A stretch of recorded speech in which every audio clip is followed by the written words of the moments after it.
Febuary 2 readings. Barnabas. The Epistle of Barnabas, chapter 8.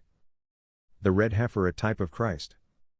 Now what do you suppose this to be a type of, that a command was given to Israel, that men of the greatest wickedness should offer a heifer, and slay and burn it, and that then boys should take the ashes, and put these into vessels, and bind round a stick purple wool along with hyssop, and that thus the boys should sprinkle the people, one by one, in order that they might be purified from their sins?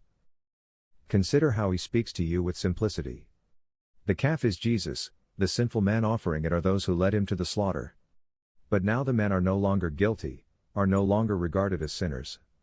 And the boys that sprinkle are those that have proclaimed to us the remission of sins and purification of heart. To these he gave authority to preach the gospel, being 12 in number, corresponding to the 12 tribes of Israel. But why are there 3 boys that sprinkle? To correspond to Abraham, and Isaac, and Jacob, because these were great with God.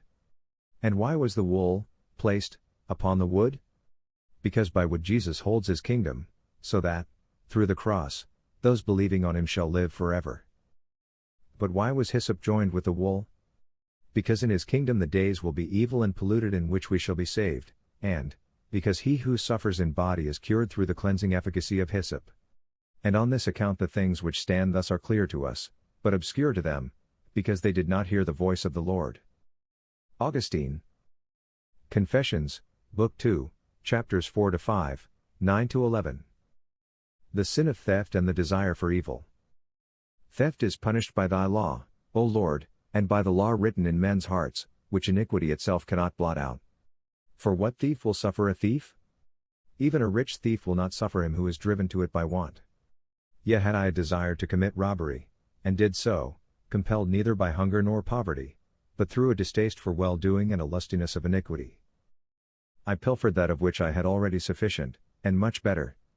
Nor did I desire to enjoy what I pilfered, but the theft and sin itself. There was a pear tree close to our vineyard, heavily laden with fruit, which was tempting neither for its color nor its flavor. The infamous pear theft. To shake and rob this tree, some of us wanton young fellows went late one night, having, according to our disgraceful habit, prolonged our games in the streets until then. We carried away great loads, not to eat ourselves, but to fling to the very swine, having only eaten some of them. To do this pleased us all the more because it was not permitted.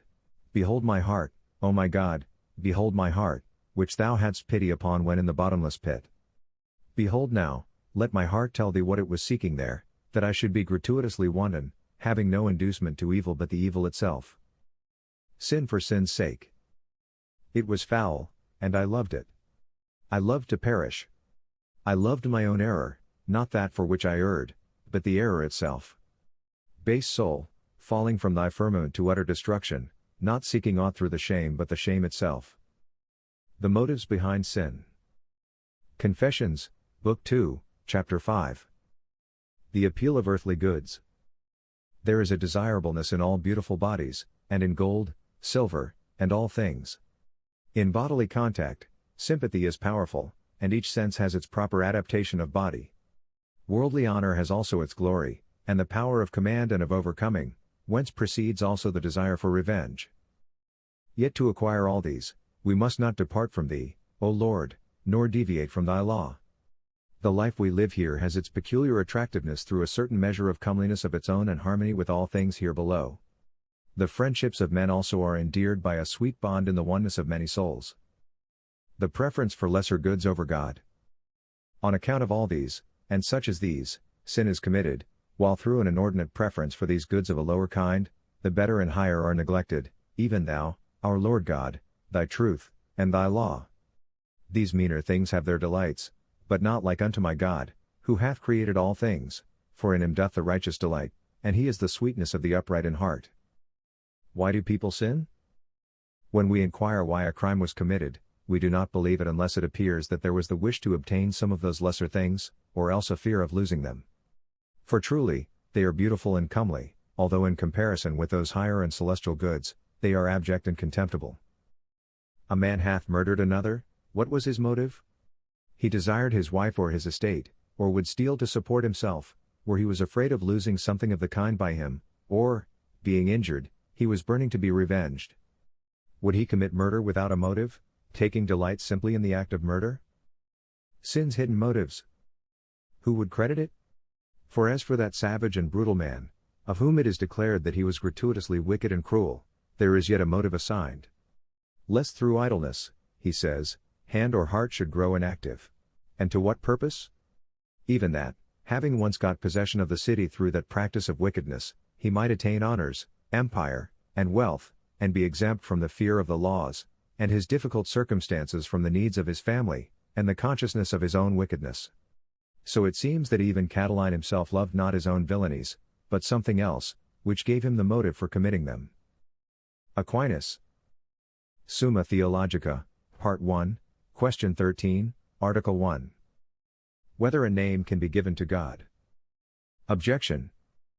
It seems that no name can be applied to God because Dionysius states that he is above all names.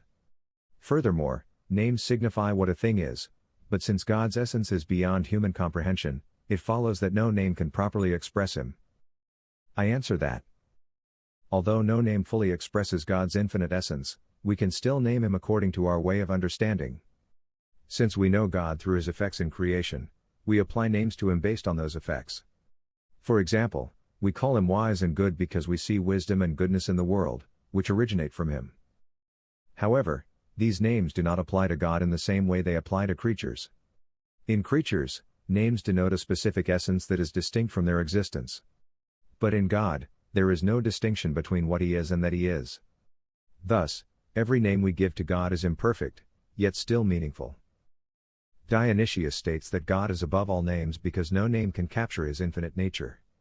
However, we still speak of God using names derived from his works, not because they fully express him, but because they give us a way to relate to him.